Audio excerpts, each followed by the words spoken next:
Olá a todos da TV Cidade. Hoje o Viajando com a TV Cidade retoma as gravações de estúdio após uma pausa e está mantendo todas as recomendações de segurança em saúde e porque, enfim, vai passar. Precisamos acreditar que isso é uma fase difícil, mas que vai passar. E depois disso, seremos mais fortes, mais flexíveis e daremos valor a muita coisa que hoje, daqui a pouco, passa batido no nosso dia a dia. E falando em coisas boas, falando em boas vibrações, hoje a TV Cidade recebe a Gabriela Colombo, que é psicóloga, terapeuta holística e uma viajante também. Muito obrigada, Gabriela. Foi um prazer recebê-la. Obrigada pelo convite. Adoro falar sobre viagem. Acho que acrescenta muito viajar. Eu sempre falo que assim, viajar é muito bom e falar de viagens sempre é muito bom também. Então, nessa fase da vida que está sendo tão difícil para todo mundo, em maior ou menor grau, todo mundo está sendo afetado, né? Mas enfim, o que fica as boas recordações e fica os planos para o futuro. Se hoje nós não estamos podendo viajar, um dia voltaremos a viajar. Esperamos, né? Com certeza. Então, Gabriela, me conta um pouquinho das tuas viagens.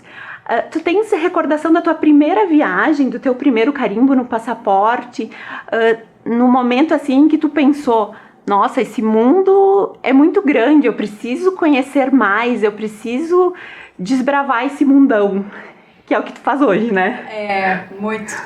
A minha primeira viagem foi para Malta em 2012, onde eu fiz meu primeiro intercâmbio. Eu fiquei um mês só em Malta e aí eu fui para Londres também e para Paris para finalizar. E depois disso, o bichinho mordeu. Sim, foi o pé que é o leque. Aí ninguém segura. Peguei o gosto de viajar e eu sempre quis fazer intercâmbio, um intercâmbio maior, de ter uma vivência num país, ter uma experiência que me agregasse, que fizesse eu evoluir. Mas na época eu estava fazendo faculdade, eu estava fazendo psicologia, então eu precisava finalizar a faculdade. Uhum. E aí a gente vai postergando, né? Sim. Aí comecei a trabalhar aqui, até que um belo dia eu resolvi criar pernas e fui pra Austrália agora. Então hoje você mora na Austrália. Moro na Austrália. E veio pra cá a passeio. Vim a passeio pra pegar o restante das minhas coisas, que eu fui num período de 6 meses como estudante. Renovei meu visto lá em novembro. Sim.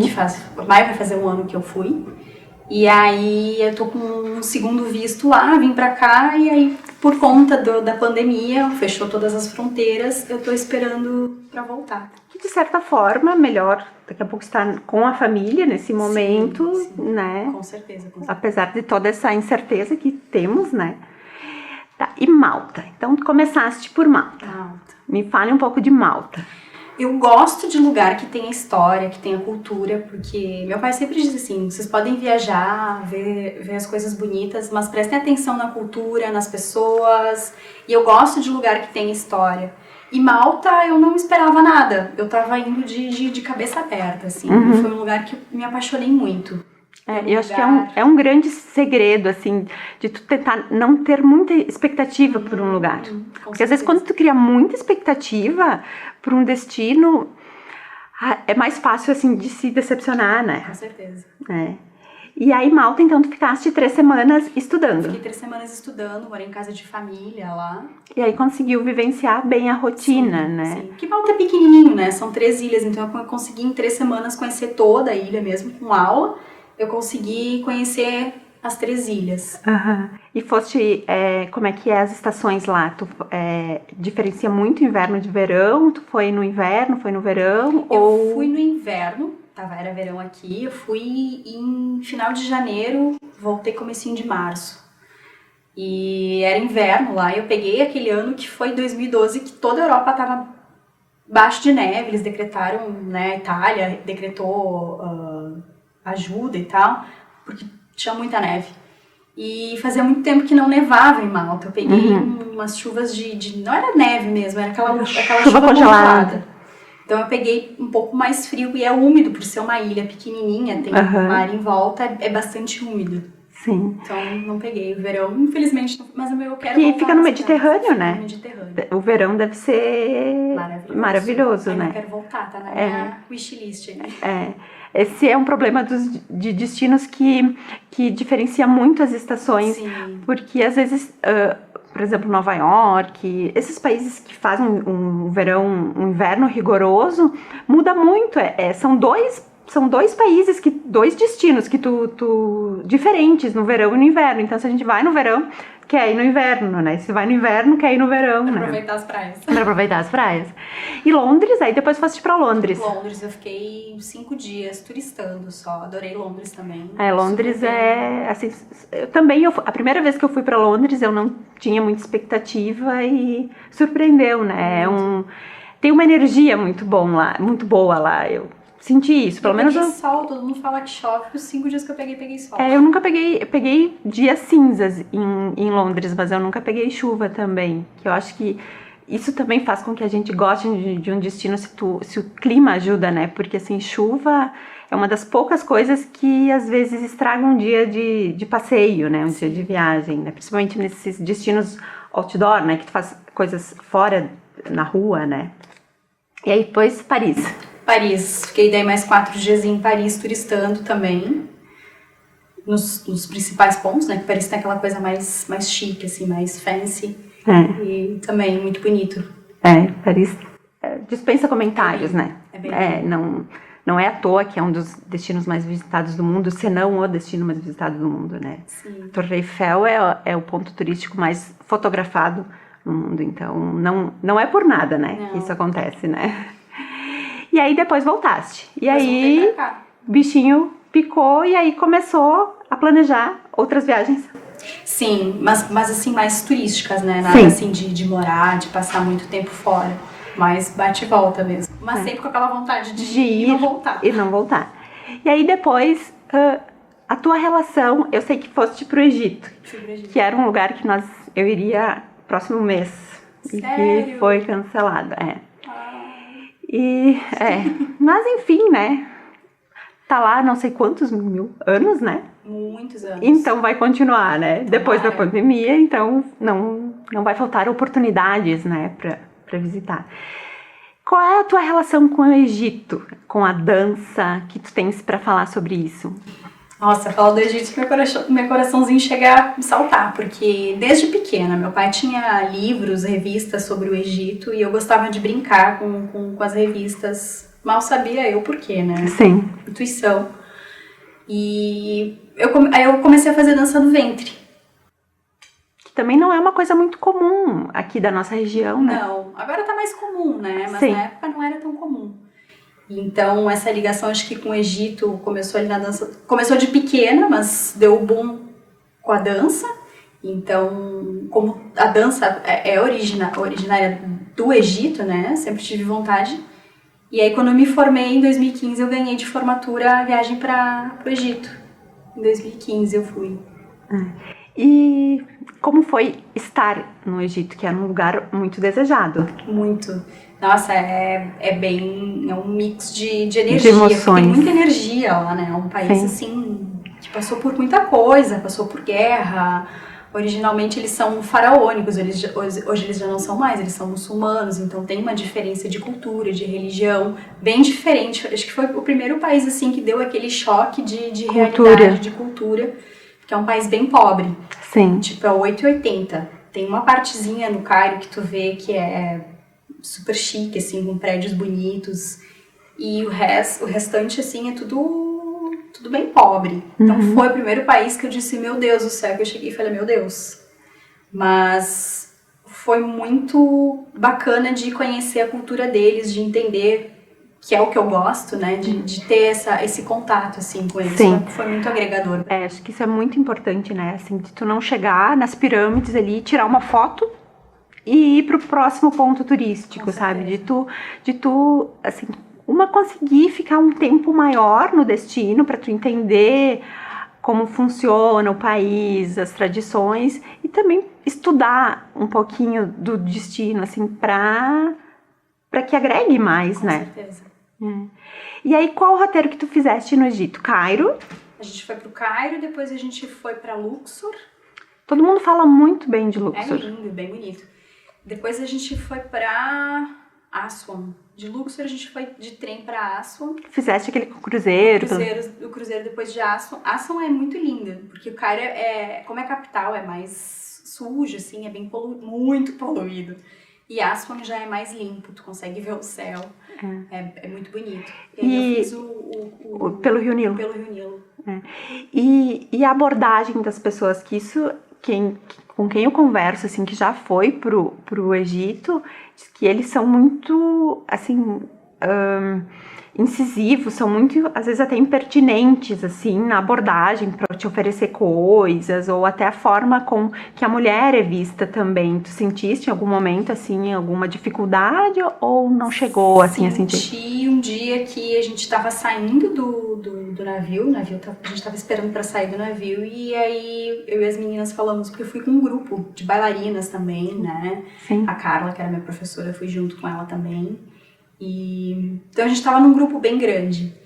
E aí a gente falou, nossa, vamos ali no mercadinho do outro lado da rua pra comprar umas besteirinhas. E eu tava com um vestido, a Michelle, que é a professora de Caxias, já tinha falado pra gente, que eles evitem usar coisa muito, até por um sinal de respeito, né? Sim. Tá entrando num templo que tem todo um porquê dali, tem toda uma cultura muito forte, eram feitos rituais sagrados para os deuses, então é questão de respeito. E eu tava com um vestido que ele era uma manga que nem a minha, assim, e vinha aqui até o joelho, e eu pensei, até subir no quarto, trocar, o navio já tava para sair, não vai dar tempo. Menina, foi o pior. Devia ter dado uma corrida teu quarto. Porque foi bem complicado, assim, foi bem... Eu senti... E a questão dos preços no Egito... Porque agora, como eu estava planejando essa viagem para o Egito, nós iríamos até Israel e de Israel ir para o Egito. Assim, tem uma parte ali que é a divisa de Israel com o Egito, que é Taba, ali, que tem o Mar Vermelho. Por exemplo, assim, no lado israelense, a paisagem é a mesma. No lado israelense, o mesmo padrão, por exemplo, de resort, R$2.000 em Israel, 250 no Egito, assim. Então, pelo pouco de planejamento que eu fiz pro Egito, que depois acabou que foi cancelado, eu achei, assim, tudo muito barato, assim. O dinheiro, quando eu fui em 2015, o dinheiro deles já estava bem desvalorizado. Eu não me lembro agora quanto que foi, porque a gente troca por dólar e lá a gente troca pelo dinheiro deles, né? Pela Libra egípcia. Libra egípcia. E já estava desvalorizado, então era muito barato. Tipo, eu que sou bailarina que comprei uns artefatos, assim, foi muito barato mesmo. Sim. Que eu comprei e trouxe uma mala cheia. Sim. E agora, pelo que eu tenho ainda contato, fiz amigos lá. Né? Que isso também é a parte boa de viajar, de tu faz amizades pelo mundo, né? Sim, eu tenho um amigo que era o nosso guia, o Mahmoud, que é meu amigo, a gente ainda se fala às vezes. Que bom, né? E agora, o que ele me falou é que já estava mais desvalorizado ainda e quase não tem muito... O turismo tá bem caído, assim. Já tava quando eu fui e acho que agora só piorou, né? E, pra quem não sabe, a Gabriela foi minha professora de dança do ventre, ela e a Carla. E assim, a gente olha elas dançando, pensa assim, vou colocar aquela roupa e vou sair dançando. Mas não é bem assim, cada movimento, cada ritmo, assim, só tem uma coisa a dizer, é muito difícil. Então, assim, mais um motivo pra gente valorizar quem dança, porque assim, não é fácil, né? Não é fácil. É assim, tu vê uma bailarina profissional, é anos e anos de formação, de dedicação, de treino, né? De investimento, né? Que parece que coisas que tu faz, assim, com o teu corpo, com a tua capacidade, não conta como um trabalho que pode ser remunerado, né? As pessoas às vezes não veem dessa forma, né? Principalmente aqui. Aqui, a gente sempre acaba comparando um lugar ao outro. Na Austrália, eu danço num restaurante lá, remunerada, é um dos meus trabalhos lá, que eu faço, é dançar num restaurante. Ai, que interessante. Um restaurante turco, na verdade, mas que o dono, ele tem uma descendência árabe. E logo que eu cheguei, eu fui procurar... Então tu decidiu morar na Austrália. Uhum. E aí, por onde eu começo? A Austrália me escolheu. Não fui eu que escolhi. Como é que foi essa decisão, essa decisão de morar na Itália? Como surgiu essa oportunidade? Claro que muitas vezes na vida, oportunidades, a gente que faz acontecer, sim, mas enfim, como que veio pra ti na tua vida? Em 2018 deu uma crise, assim, até... Eu tava fazendo terapia também, porque psicólogo também precisa, né? A gente acha que psicólogo não dá surtada, dá sim. E eu comecei com essa coisa de querer... De repensar, de refletir, o que eu tava fazendo aqui. E minha primeira opção era Portugal, pela língua, por ter essa facilidade com o Brasil, por ser mais fácil. Próximo também, né? E eu tava com a minha cidadania italiana para sair, não saiu. E eu preferia ir para a Europa mais segura, né? Sim. E as coisas não começaram a fechar. Não fechava. Sim. Por algum motivo não estava conspirando. Não era. E como eu acredito muito no universo, assim, acredito muito que o universo nos leva aonde a gente precisa estar, onde a nossa energia fecha mais, a gente é energia, então não rolou. E eu pensei plano B. Nesse meio tempo eu tenho uma amiga que mora em Melbourne, que é onde eu moro, que ela tinha me falado de Melbourne, e eu pensei, por que não Austrália? E eu comecei a ir atrás e tudo fechou para visto aprovado, tudo fechou para que eu fosse para Melbourne. Então eu digo, não escolhi a Austrália me escolheu. Sim, o teu caminho que ia para Portugal desviou. E aí tu foste para lá com visto de estudante. Como é que foi essa questão legal? Por onde se começa, assim? Primeiro eu procurei uma agência para ver o que eu precisava fazer, questão de custo, de preço. Procurei uma agência de Caxias e aí toda aquela papelada, né? Que tem bastante, eles exigem bastante. O governo australiano, ele é bem exigente nisso. Porque a Austrália, se não me engano, é um dos poucos países que para intercâmbio, principalmente, o pessoal procura bastante porque tem a possibilidade de trabalhar. Que alguns países só se pode ir para estudar. Lá tem um limite de horas, né? Quando tu tem visto de estudante, que era o que eu fui nos 6 primeiros meses, tu tem que estar estudando e tu pode trabalhar 20 horas a cada 2 semanas, por semana, assim. O pessoal não tem muito como tu sobreviver, que tu ganha bem lá. Sim. Né? Tu ganha por hora. Sim. Tem como trabalhar. Eu trabalhei num restaurante logo que eu cheguei lá e foi a melhor experiência da minha vida. Foi muito aprendizado. Mas é difícil tu te manter com tudo que tu tem que manter, o aluguel lá é muito caro, o custo de vida não tanto, né? Mas tem a questão de aluguel, de tu pagar curso. Sim. Então, às vezes não tem, o pessoal acaba trabalhando mais, assim. Uhum. Então, nesses 6 primeiros meses, tu chegou lá já com emprego ou não? Só com visto de estudante? Só com visto de estudante. E a tua amiga... E já uma rede lá de amigos, sim. Enfim, já tinha alguns contatos. Sim, tinha ela lá, que ela é de Farroupilha também. E tá lá há quanto tempo? Ela? Ela vai fazer 3 anos, eu acho. Então já conhece bem, né? Sim. E aí chegasse lá, então começou a trabalhar nesse restaurante. Uhum. Nesses 6 primeiros meses. Na verdade, eu trabalhei 1 mês e meio nesse restaurante. E aí depois eu comecei a fazer cursos. Eu sempre gostei dessa parte mais holística junto, né? De reiki.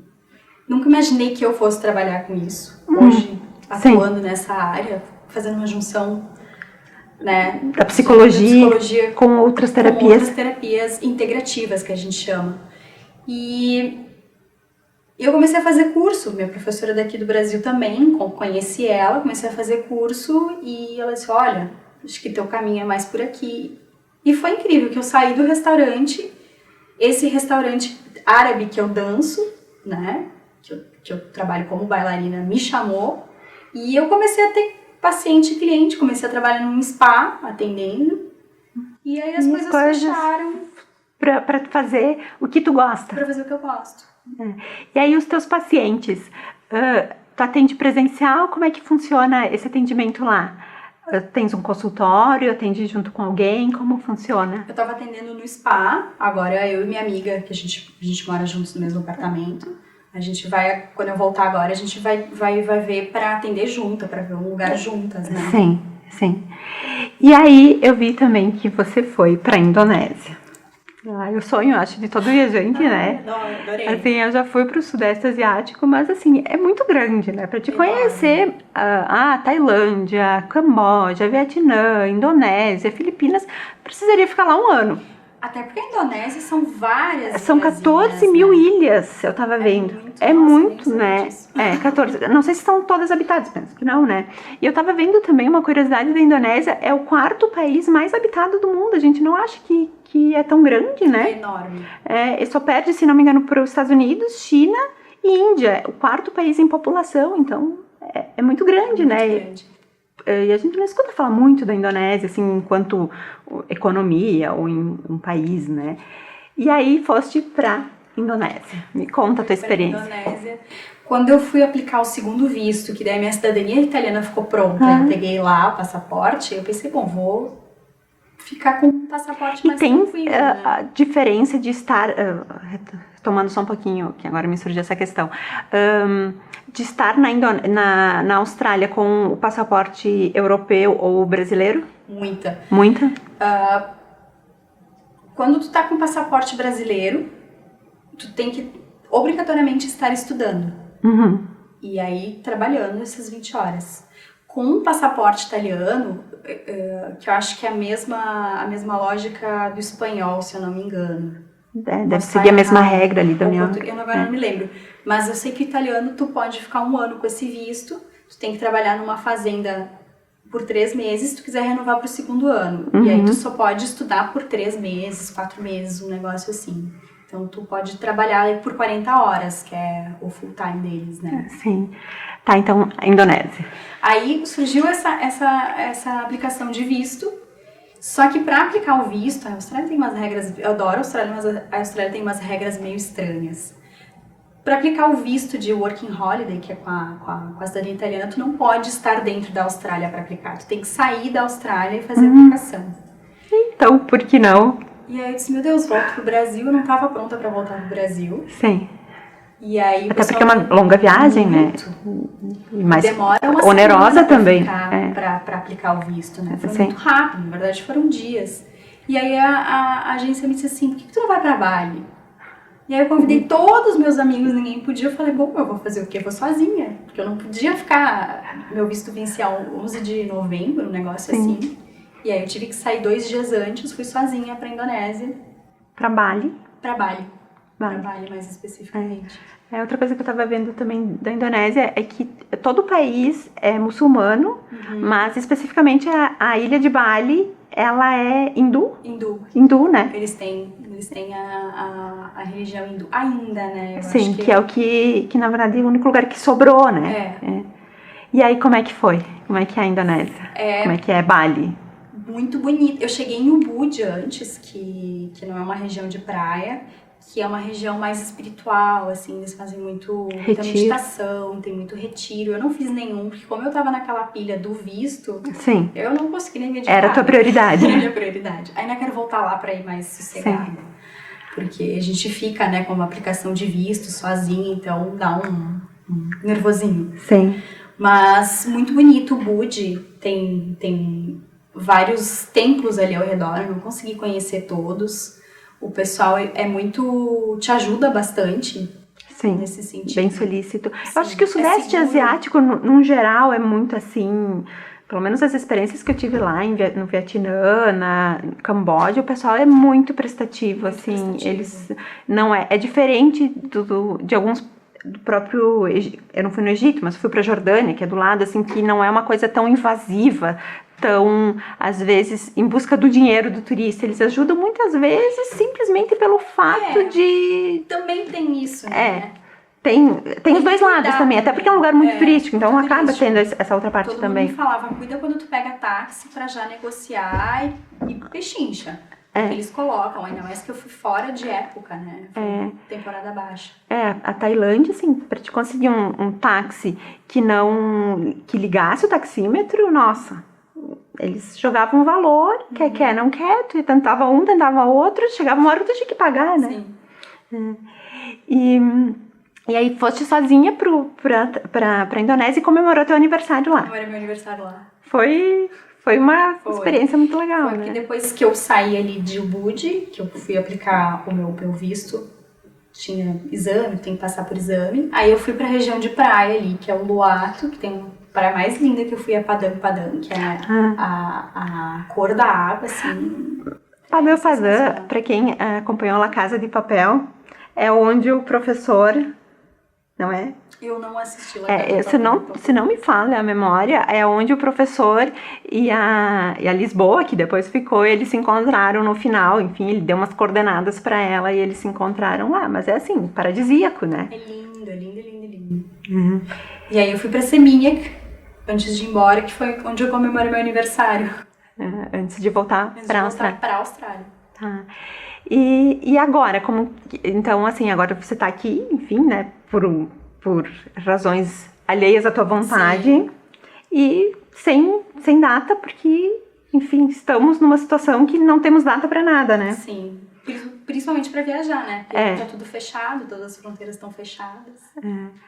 Mas, enfim, vai voltar ao normal, né? Espero. Esperamos, né, que o câmbio também normalize, né, que enfim, que tenha-se condições também de viajar, não só pelo câmbio, mas assim, que o mundo consiga superar isso na parte financeira também, porque precisamos ter trabalho para ter dinheiro para viajar, uma coisa sempre leva a outra, né?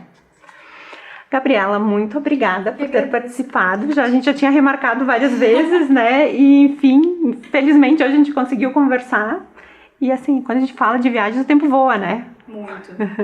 Muito. E aí, nossa, eu ainda quero... Tem muitos lugares ainda que eu quero viajar. Muita história para viver e para depois contar. Muitos carimbos no passaporte. Muito obrigada. Obrigada, Lívia. E você que está assistindo, se puder, fique em casa e quando puder, viaje. Viaje para sua cidade, viaje aqui para a região, viaje para onde você conseguir. Mas nunca deixe de olhar o mundo com os seus olhos e tirar suas conclusões de tudo, porque isso que é importante na vida, nós vermos as coisas pela nossa ótica e pela nossa perspectiva. Obrigada a todos.